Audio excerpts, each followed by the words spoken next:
గుప్పెడంత మనసు సీరియల్ ఫ్యాన్స్కి good news. అదేంటంటే రిషి సార్ త్వరలోనే తిరిగి రాబోతున్నారు. ఇది అఫీషియల్గా స్టార్ మానే అనౌన్స్ చేసినట్టుగా తెలుస్తోంది. గతంలో రిషి సార్కి జిమ్లో ఒక యాక్సిడెంట్ కారణంగా లెగ్ ఇంజురీ జరిగినట్టుగా, అందుకోసమే ఆయన సీరియల్ నుంచి కాస్త బ్రేక్ తీసుకుంటున్నట్టు వార్తలు వినిపించాయి. అలాగే సీరియల్ ప్రొడ్యూసర్స్తో రిషి సార్కి ఉన్న గొడవల కారణంగానే ఆయన సీరియల్ నుంచి తప్పుకున్నట్టు పలు వార్తలు కూడా వినిపించాయి. వీటన్నిటిని కొట్టుపడేస్తూ మన రిషి సార్, అదేనండి ముఖేష్ కూడా తన సోషల్ మీడియా అకౌంట్ ద్వారా నేను చెప్తేనే ఏదైనా నమ్మండి, ఎవరు చెప్పినా నమ్మకండి అంటూ పోస్ట్ చేశారు. దాంతో ఊపిరి పీల్చుకున్న ఫ్యాన్స్ మాత్రం ఆయన కోసం వెయిట్ చేస్తూనే ఉన్నారు. ఇక వెయిట్ చేయాల్సిన పని లేదు, రిషి సార్ రాబోతున్నారు.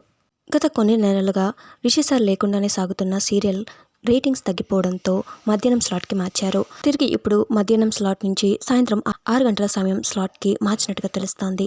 ప్రస్తుతం ఈ న్యూస్ సోషల్ మీడియాలో వైరల్ అవుతుంది. ముఖేష్ సార్ ఫ్యాన్స్ మస్తు ఖుషి అవుతున్నారని చెప్పాలి. అంతేకాదు ఆయన త్వరలోనే మరొక 2 వారాల్లో ఊపిడంత మనసు సీరియల్ షూటింగ్లో పాల్గొనబోతున్నట్టు తెలుస్తోంది.